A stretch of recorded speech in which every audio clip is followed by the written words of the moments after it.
Bismillahirrahmanirrahim. Assalamualaikum warahmatullahi wabarakatuh. Salam sejahtera untuk kita semua. Sebelumnya, marilah kita panjatkan puji syukur kehadirat Allah Subhanahu wa Ta'ala yang telah memberikan rahmat dan hidayahnya kepada kita semua, sehingga kita dapat berkumpul mendengarkan materi pembinaan hari ini. Sebelum Ibu menyampaikan materi pembinaan hari ini, perkenankanlah Ibu untuk memperkenalkan diri. Nama Ibu adalah Ibu Nailatun Najah, kalian bisa memanggilnya dengan sebutan Bu Naila. Nah, di SMP Negeri 1 Lasem tahun ajaran 2021-2022, Bu Naila mengampu mata pelajaran IPA kelas 7 dan kelas 8 sebagian.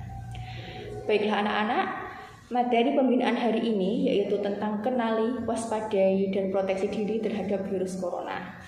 Kenapa Bu Naila mengambil materi ini? Karena pada musim-musim ini, pada bulan-bulan ini, COVID naik kembali. Jadinya Bu Naila hanya ingin mengingatkan kalian agar kalian tidak lengah dan tetap prokes dengan baik.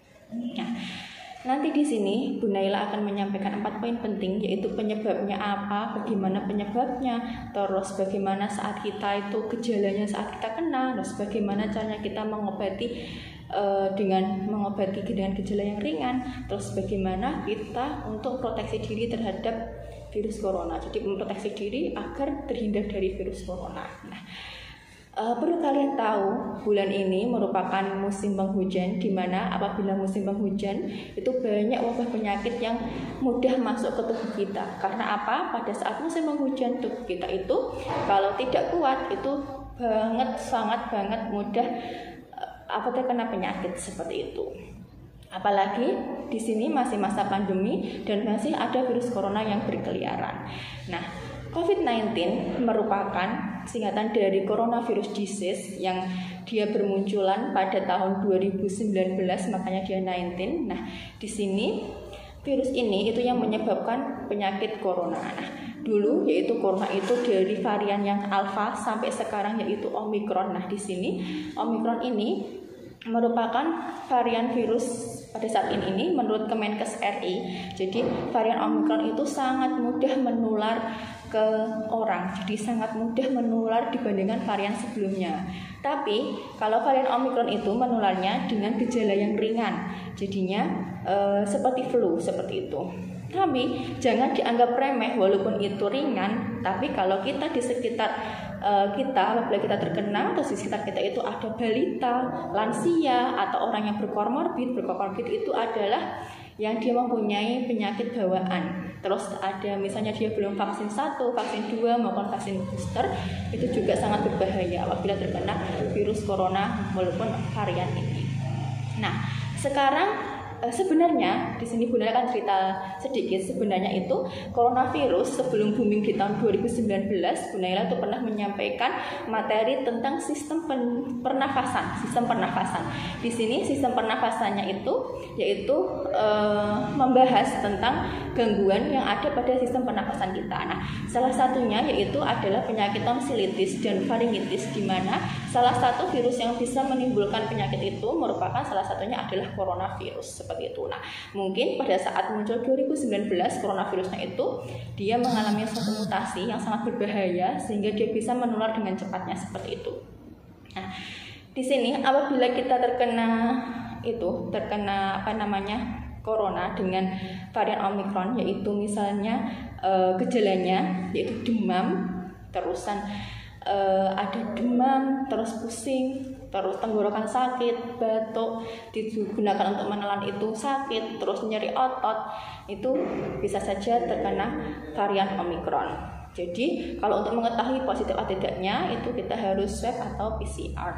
Nah, bagaimana caranya kita apabila kita itu terkena varian Omicron dengan gejala ringan? Nah, menurut Dr. Adi Ninggar, spesialis penyakit dalam di sini, beliau itu mengemukakan Jadinya apabila kita terkena dengan gejala yang ringan, kita cukup istirahat yang cukup. Jadi apabila kita terkena gejala ringan tapi kita sudah vaksin, terus imun kita baik, nah yang perlu kita lakukan adalah cukup istirahat dengan cukup, makan makanan yang bergizi, olahraga, hindari stres. Nah, jangan stres, hindari stres, dan minum obat untuk meredakan gejala ringan seperti halnya yaitu misalnya batuk ya diobati dengan obat batuk, atau panas dengan paracetamol sesuai dengan resep dokter, seperti itu. Nah, bagaimana setelah itu? Bagaimana kalau kita mendapatkan gejala yang berat? Nah, apabila gejala yang berat yaitu terjadi pada yang lansia atau yang berkomorbid dan yang lainnya, itu bisa dilarikan ke rumah sakit seperti itu untuk mendapatkan pertolongan.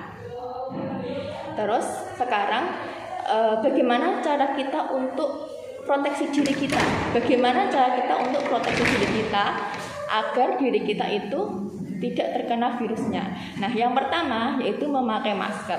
Jadi kita harus memakai masker dengan baik. Jadi menutup hidung, menutup mulut kita dengan baik. Jadinya kalau kita memakai masker dengan baik, otomatis tidak ada droplet. Droplet itu adalah percikan air yang keluar dari mulut kita, di mana apabila yang keluar dari mulut kita itu adalah ada virus-virusnya, seperti itu.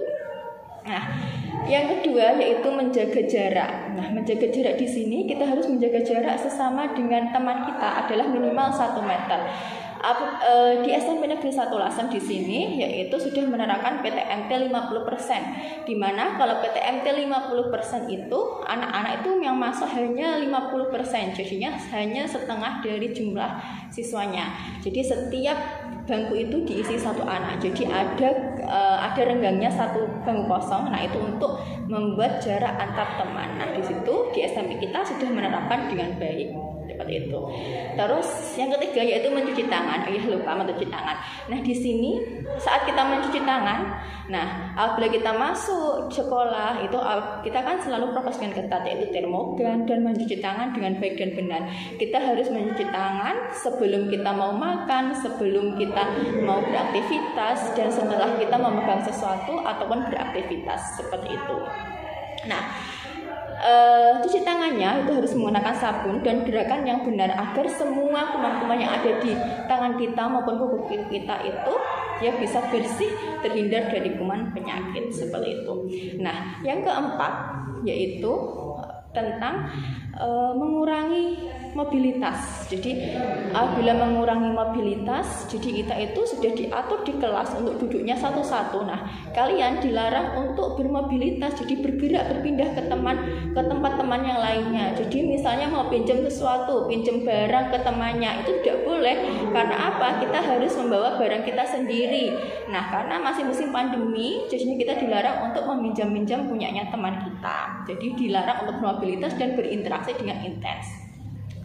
Terus yang kelima yaitu adalah menghindari kerumunan. Nah, di sini apabila dalam pembelajaran di kelas itu berkehendak untuk bekerja kelompok, nah bekerja kelompok guru itu pasti sudah memprioritaskan, mesti sudah membuat aturan yang dimana itu tetap terjaga agar terhindar dari virus corona. Nah, di kelompoknya itu biasanya 2-2 dengan jarak yang tertentu. Nah, pada saat itu misalnya bekerja kelompok di dalam maupun di dalam kelas ataupun di luar kelas, tapi dengan tetap pengawasan guru. Nah, di sini itu kalian antar kelompok dilarang untuk berkerumun. Jadi harus bekerja sesuai dengan kelompoknya agar kita jauh dari virus-virus yang menyerang kita, seperti itu. Nah, yang keenam yang perlu kita tahu, yaitu ini penting sekali. Jadi apabila kita pembelajaran di kelas, di sini, terus pada saat pembelajaran di kelas itu kita harus membuka jendela kita, membuka pintu kita, membuka jendela dan mematikan AC. Yang penting adalah mematikan AC dan membuka seluruh ventilasi yang ada di ruangan kelas. Mengapa demikian? Karena sirkulasi yang tidak baik itu akan membuat suasana juga tidak baik, akan membuat semua virus-virusnya terkumpul, seperti itu. Jadinya Jadi agar apabila kita itu pintunya dibuka atau jendelanya dibuka, nah itu ada sirkulasi, jadi udara yang segar dari luar bisa masuk ke dalam kelas. Nah di dalam kelas udaranya tidak segar itu bisa ditransfer ke luar kelas. Nah itulah yang bisa untuk menjaga atau memproteksi diri kita terhadap virus-virus yang dapat menyerang tubuh kita seperti itu. Nah Bu Naila hanya menyampaikan itu, kalian pasti sudah tahu, dan kalian harus tetap menjaga kesehatan. Jangan lupa menjaga kesehatan, apalagi jangan menjadi egois untuk menjaga kesehatan diri kita sendiri, tapi kita juga harus menjaga kesehatan untuk keluarga kita, orang-orang di sekitar kita, karena semua itu mempunyai hak untuk tetap hidup sehat seperti itu.